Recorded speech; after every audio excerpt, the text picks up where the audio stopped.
Après une semaine de campagne, on peut dire que le bilan est globalement positif à celui-là. Il faut dire que nous avons adopté une méthode de travail qui consistait pour nous à être plus proche des populations, faire une campagne de proximité. Donc, ce qui nous a permis de quadriller toute la superficie du département.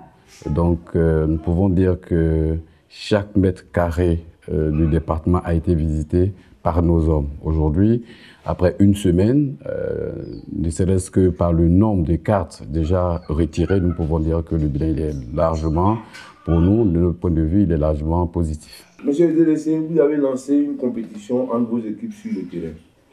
Quels en sont les enjeux?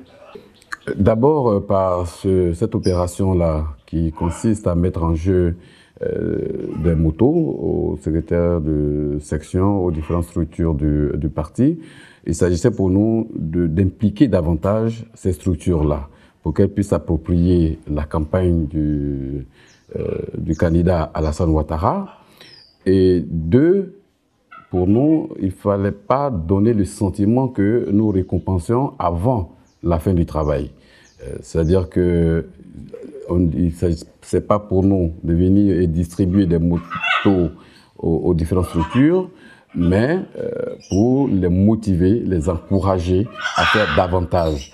Ce n'est pas que ces structures attendaient ces motos pour se mettre au travail, elles le font déjà, mais c'était un plus pour nous afin que ces structures-là puissent véritablement s'engager dans la campagne.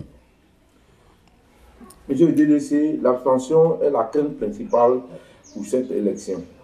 Qu'en est-il dans le département de Séguéla?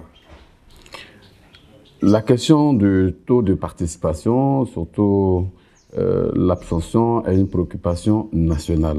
Nous ne pouvons pas dire que nous ne vivons pas justement cette préoccupation au niveau du Ourodougou, mais j'allais plutôt dire que au niveau du Ourodougou, la crainte est moindre. C'est vrai que la première semaine a été un peu timide, mais je pense qu'à partir de la deuxième semaine, le Ourodougou atteindra sa vitesse de croisière. Le DDC, nous sommes dans la dernière semaine. Que comptez-vous faire dans cette semaine de fin de campagne? Nous allons continuer la méthode qui a été arrêtée, qui, nous, de notre point de vue, a porté déjà fruit. Il s'agit d'une campagne de proximité. Donc nous allons poursuivre ce travail de proximité. Mais nous allons innover à la dernière semaine. Déjà, à la fin de la première semaine, nous avons organisé un spectacle, un concert pour les jeunes. Et à la fin de la deuxième semaine, nous attendons un spectacle haut en couleur pour faire la synthèse, n'est-ce pas, avec tous les directeurs locaux de campagne et nous-mêmes. Mais cela va se faire dans une ambiance féerique.